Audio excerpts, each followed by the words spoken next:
자, 오늘은 공격 헬기의 원조. 예. 뭐죠? 코브라입니다. 코브라입니다. 그 지난번에 저희가 그 아파치 가디언 예, 댓글이 아주 그냥. 예, 또 댓글에 이 H1Z 바이퍼 해달라고 요청하시는 분들이 굉장히 많더라고요. 그러니까요. 아. 그래서 이제 뭐 소개는 하시지만 네네. 코브라인데 좀 다른 헬기. 아. 예, 그게 바로 이제 미 해병대의 대표 공격 헬기, 현존하는 대표 공격 헬기 AH-1Z 바이퍼. 예. 아, 이게 미 해병대의 대표 공격 헬기인데. 예. 정확하게 그러면 네. 공격 헬기란 뭐죠? 공격 헬기라는 거는 뭐 일단 모양새가 좀 다르죠. 그러니까 기존의 헬기들은 좌우에 이렇게 타 있는 방식이잖아요. 네네. 물론 이제 카모프사에서 만든 52. K52 그런 모양의 공격 헬기도 있지만 네네.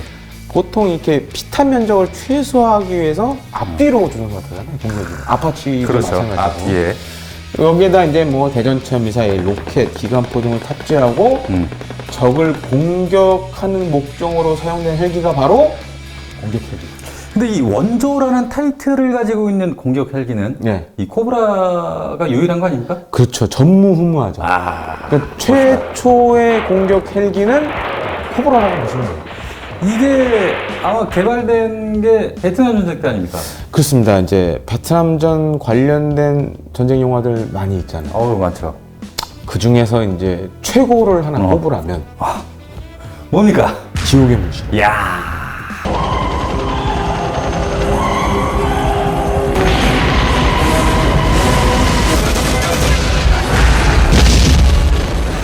그래서 이제 그럼 왜 김대영 군사평론가가 지옥의 묵시록 얘기를 왜 할까? 그럼 왜 할까? 네. 지옥의 묵시록 영화 보시면 가장 멋있는 장면이 그거 아니에요. UH-1 휴이 헬기들이 아, 그치. 발키리 음악 나고 딱 하잖아요. 예. 그 베트남전이 베트남이 정글이잖아요. 그렇죠. 그래서 이제 그때 미군이 고생을 많이 하죠. 네. 그리고 이제 헬기를 이용한 공중 강습 작전을 본격적으로 이제 사실 베트남전부터 한 거거든요. 얘네 아주 그냥 공중 간섭 작전 한번 하면은 아주 혼비백산이 되는 거예요. 네, 그래서 뭐, 그 지옥의 묵시록 말고도 뭐, 네. 플래툰이라던가 뭐 이런 영화에서도 그 UH-1 네, 휴이 헬기가 사실 베트남전을 상징하는 일종의 무기고, 그래서 이걸 이용해서 뭐 여러 이제 공중 강습 작전을 합니다. 근데 이제 UH-1은 주로 이제 병력이라든가 이런 인원을 수송하는 그런 기동 헬기거든요. 네네. 그러다 보니까 이제 들어가다 보면 대공포도 있고 막 적들이 있을 거 아니에요. 공격하는 데는 사실 이제 제약이 있었단 말이에요. 그래서 이 UH-1 기동 헬기를 지금 이제 얘기하자면 이제 무장 헬기, 건쉽으로 이제 개조를 하기 시작합니다. 뭐 미니건도 달고 로켓포도 달고 그래서 얘네들이 이제 선두에 나서서 이제 지역을 조지면 이제 그때 이제 UH-1 기동 헬기들이 탁 들어가는 방식으로 이제 하는데 근데 문제가 이렇게 써보니까 네. UH-1 기동 헬기는 펑퍼짐하잖아요. 그렇죠. 그러니까 대공포에 피격될 확률이 높은 막기가 거예요. 너무 쉽죠. 거기다가 이제 공격용으로 만든 건 아니니까 애초 목적은 병력 그렇죠. 수송이었으니까 예. 야 이거 안 되겠다. 그래서 이제 또 이제 미국군이 고민에 빠지게 되죠. 어떻게 만들어야 될까? 그래서 이제 안 되겠다고 우리도 그럼 공격 헬기를 한번 만들어 보자. 그래서 AAFSS라는 사업을 추진하게 됩니다. 이 AFSS가 뭐냐면 네. Advanced Aerial Fire Support System 이런 사업을 추진하게 돼요. 그래서 탄생한 게 그 미국군이 하다가 말아먹은 게 몇 개 있거든요. 그중 대표적인 게 하나가 바로 이건데 AH-56 샤이엔 공격 헬기를 개발합니다. 근데 이제 지금 돌이켜봐도 네. 이 샤이엔 공격 헬기는 굉장히 성능이 좋았어요. 그래요? 네, 성능이 굉장히 좋았어요. 근데 말아먹었다고요? 근데 문제는 성능이 좋은데 네. 너무 비싼가? 개발의 난이도가 높았던 거지. 아, 난이도가 당시의 기술로는. 그렇죠. 그러니까 개발 지연되고 예산 늘어나고 음. 결국 양산에 실패합니다. 아, 그래요? 네. 자, 그러면 샤이엔이 망했어요. 네. 그래서 미국의 벨사가 뭔가를 또 제안을 하지 않았습니까? 그렇습니다. 이제 UH-1 휴이를 만든 회사가 네. 바로 벨사예요. 그렇죠. 그래서 이제 샤이엔 돌아가는 꼬라지를 보죠, 이제. 아, 이거 존망했네.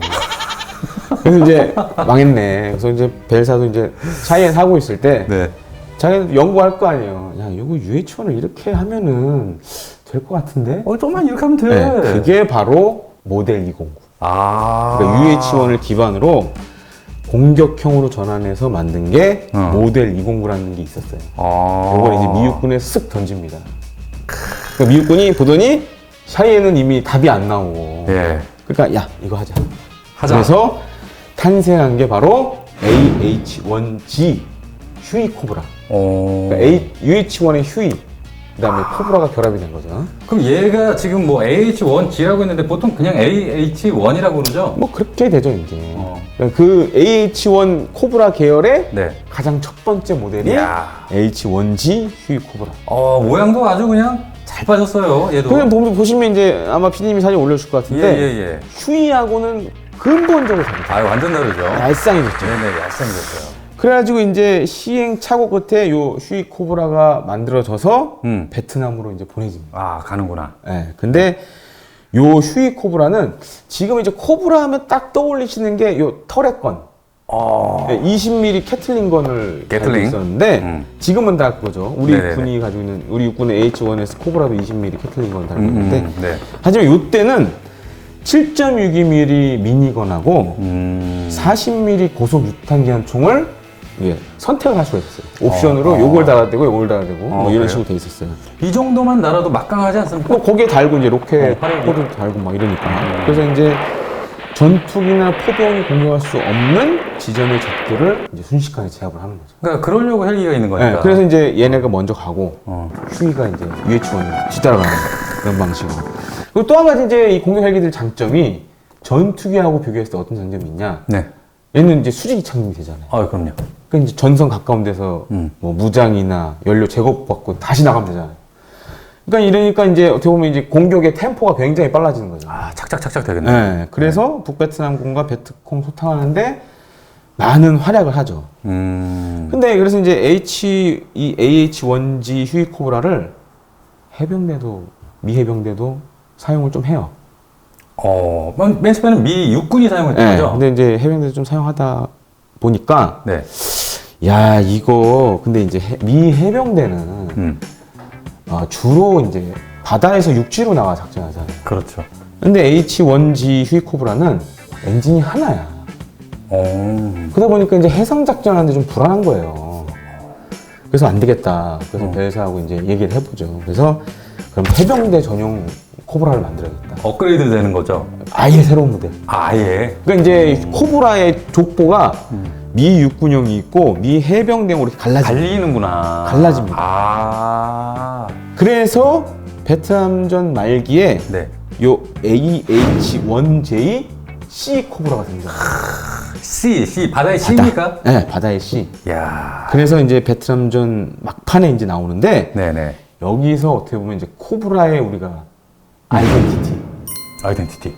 20mm 캐틀링 기관포가 이야. H1J 모델 C 코브라에 처음 달려요. 여기서 최초로 장착이 되는 이게 여기서 달리고 그 다음에 육군형에도 이후에 이제 사용이 되는 거죠.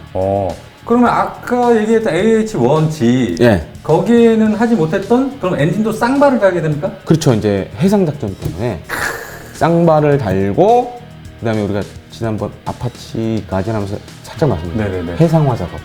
해상화 작업. H1J가 그런 해상화 작업까지 한 거죠. 이야. 해병대 요구 사항에 맞게. 그러니까 베트남전 참전을 시작으로 만들어진 완벽한 공격 헬기의 등장이네요. 이야. 그래서 이제 미 해병대 이 코브라는 네네. H1J, 네. 그다음에 H1T, 그다음에 H1W 이렇게 내려갑니다. 이렇게 이제 족보가 또 계보가. 달리고. 근데 미육군도 이제 써보니까 요런 점을 좀 바꿨으면 좋겠어. 육군용으로. 그래서 H1Q, Q. S, F 이렇게 또 갈려요. 그러니까 이제 이후에 코브라 공격 헬기 보시면 코브라 공격 헬기의 주요 대전차 미사일이 네. 토우. 옛날에 토우 썼었죠. 줄 달린 토우. 그러니까 유선 유도 방식. 예. 그걸 썼었고 이제 그렇게 이렇게 굳어지게 돼요. 20mm 캐틀링 기관포, 그다음에 로켓포드, 토우 뭐 이런 식으로 이제 코브라들이 그런 무장을 이제 쓰게 되죠. 그러면은 이 코브라 공격 헬기가 우리나라에는 몇 년도에 들어옵니까? 이 코브라 공격 헬기가 재밌는 게 네. 그러니까 우리 공군 같은 경우에 네. 팬텀 들어오면서 이게 확 바뀌었잖아요. 팬텀이 거의 시초였죠. 그러니까 팬텀이 들어오면서 우리 공군이 한 단계 업그레이드 됐잖아요. 네네네. 이 코브라 공격 헬기도 마찬가지. 아, 또 얘가 들어오면서 확 바뀌었구나. 그러니까 우리나라가 처음 도입한 코브라 공격 헬기는 미 육군형이 아니었어요. 해병대용이었습니까? 해병대용이었어요. 이야. 그래서 78년에 미 해병대용의 AH-1J J. 그런데 AH-1J 인터내셔널 버전.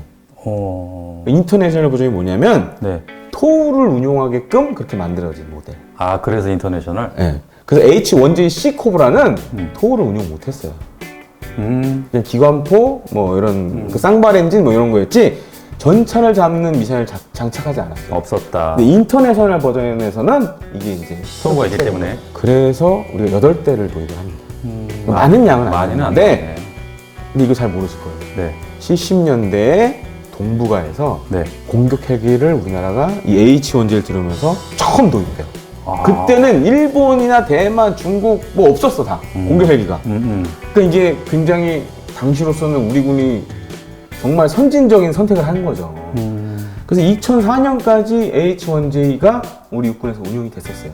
네. 그래서 이제 H-1J 공격 헬기 들어오고 나서 야 괜찮네. 네네네. 괜찮네. 이거 쓸만하네. 그게 된 거죠 육군이. 네.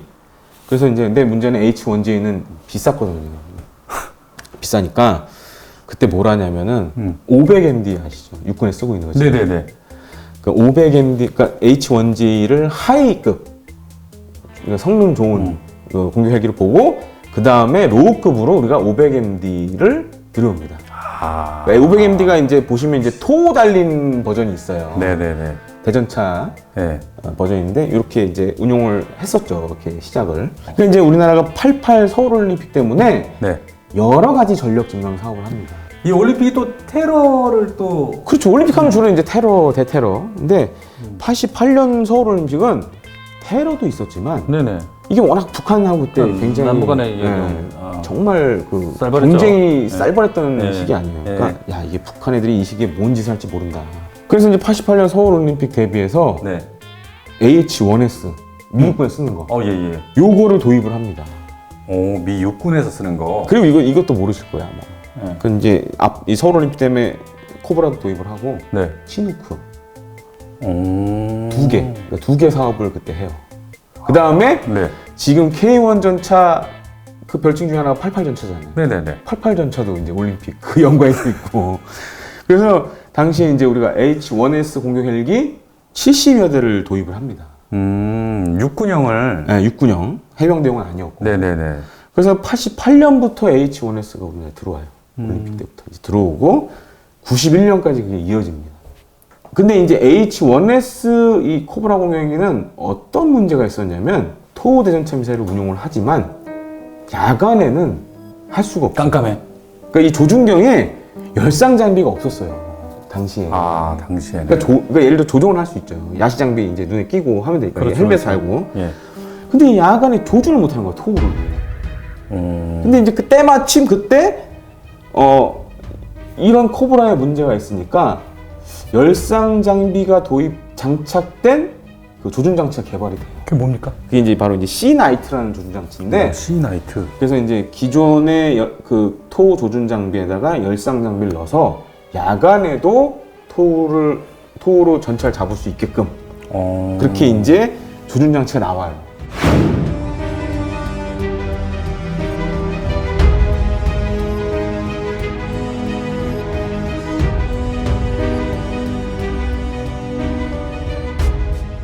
지난 2010년 연평도 포격 사건 때 네. 그때 사건 이후로 좀 이런 걸 대비하기 위해서 좀 코브라 도입을 좀 더 많이 하지 않아요?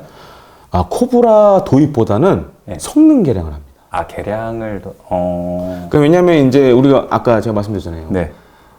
이 C-나이트 조준 장치 나왔다고. 네네. 아주 초보적인 이제 그 조준 장치 개량을 업그레이드를 한 거고. 네네. 사실 그 이후에 업그레이드를 안 했어요. 아, 전혀. 네, 그러니까 뭐 약간 뭐 세부적으로 조금씩은 뭐 했다라고 이렇게 얘기도 하는데 근데 2010년에 연평도가 터지니까 이제 서북도서가 불안한 거 아니에요. 불안하지. 그리고 이제 또 뒤에 말씀드리지만 네. 해병대가 공격 헬기가 없고 없잖아. 그 지금 해병대 분들이 제일 열받는 게 그거 아닙니까? 그렇죠. 그리고 이제 문제가 또 육군 대형 공격 헬기 사업이 네. 지난번 아파치 가든 하면서 말씀드렸지만은 앞서 2번 말아먹었잖아요. 네. 물 먹었잖아요. 네. 그게 이제 급한 거야. 급하다 보니까 그 공기부양정 막으려면 헬기가 있어야 되는데 근데 이제 이 코브라 공격 헬기 같은 게 우리 군 거는 육군용이잖아요. 네네. 해상작전용이 아니잖아. 그러니까 바다는 못 나가. 그것도 육군형이야. 네, 바다는 못 나가. 예.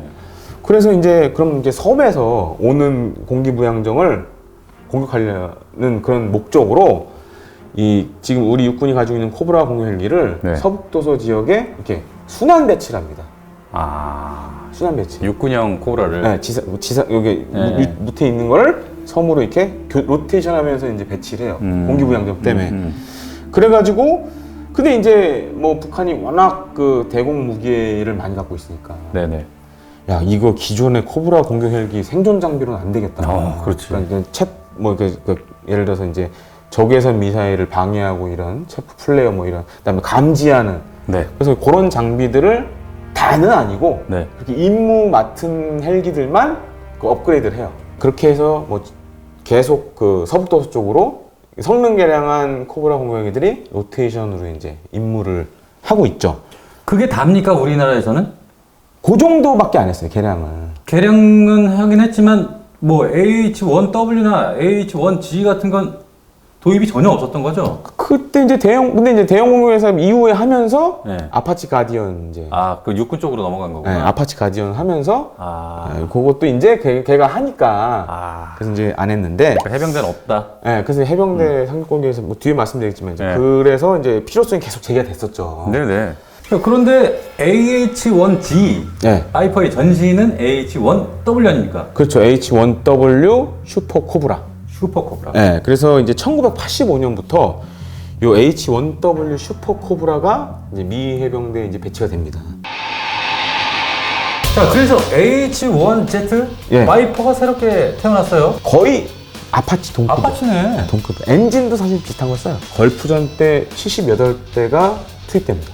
주한미군에 있는 아파치 롱보하고 H1G가 이렇게 두 대가 딱 있었어요. 육군 항공작전사령부 그 대빵이 아파치 롱보 바이퍼 정중앙에서 딱 보시고 가셨어.